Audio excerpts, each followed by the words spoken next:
you think there's a difference in today's leaders than in previous generations? And I could ask that in the sense of judges as well, since you have that kind of unique viewfinder. Is there a difference? You know, I think it all changes with the times, right? So I think the basics are the same, and that is you know, dedication, trying to serve the greater good, and it just kind of ebbs and flows with what we're dealing with. So I think that we still have the same sorts of compassion.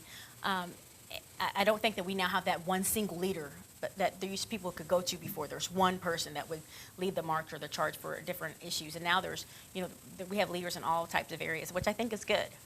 I think that's beneficial. Now, I'm trying to think how to couch this question because you have a unique view at being a presiding judge.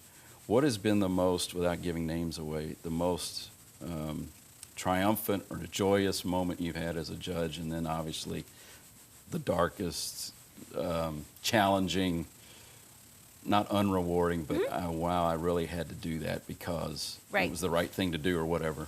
Well, you can start with either one. Sure. The proud moments are always when you have someone before you that has made a bad decision, gone down the wrong road, and you are committed to, we're going to get you on the right path here.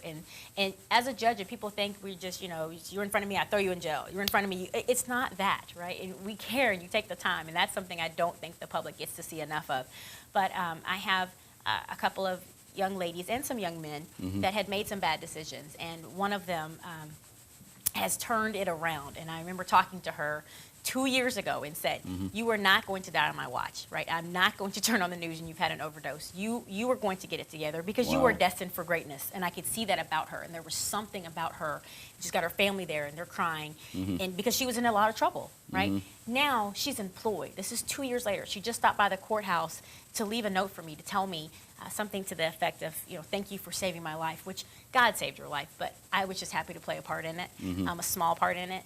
But when you have those moments where you know that you have taken the time and really shown someone that, not just told them, but shown them you believe in them, and I expect more from you. So does that mean I didn't have to incarcerate her? No, I did. But does that mean I put you in and want to bring you out better than I put you in, and that is my commitment to you? Absolutely. As long as you will do what you're supposed to do, I will work with you every step of the way. Now, in my research of you, you made the comment, the person you are is the judge you will be, or something like that. Can you elaborate on that a little bit? You kind of touched on it. You know, I think it's like with money, right? So if you inherit a bunch of money or earn a bunch of money, if you were a really nice person before and you were broke and you were nice, you're going to be rich and nice. And if you were a broke jerk, you're going to be a rich jerk. And so I think that's the same, because the robe should not ever define you, right? This is, and that's why I don't like being called Judge Williams outside of court. We're, you know, in court there's things that have to happen, but I'm simply Erica Lee Williams, who happens to be a judge. Just like everybody has a title and a role. I am not, that is not who I am. I am Jacqueline's mother. I am Jason's wife. I am a committed citizen. I'm a whole bunch of things.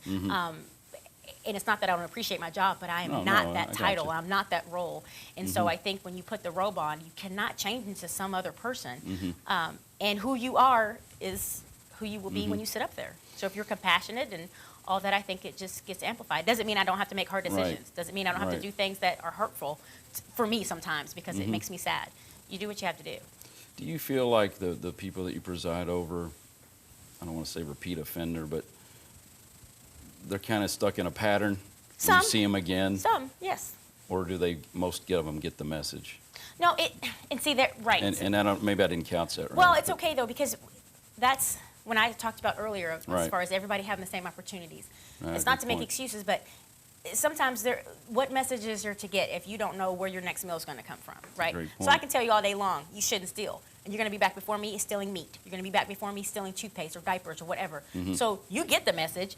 You just can't and haven't been able to change your circumstances. You can't enforce the message personally. Yes. I have people before me that are repeat offenders. Do I have knuckleheads? Is that kind of probably what you're asking?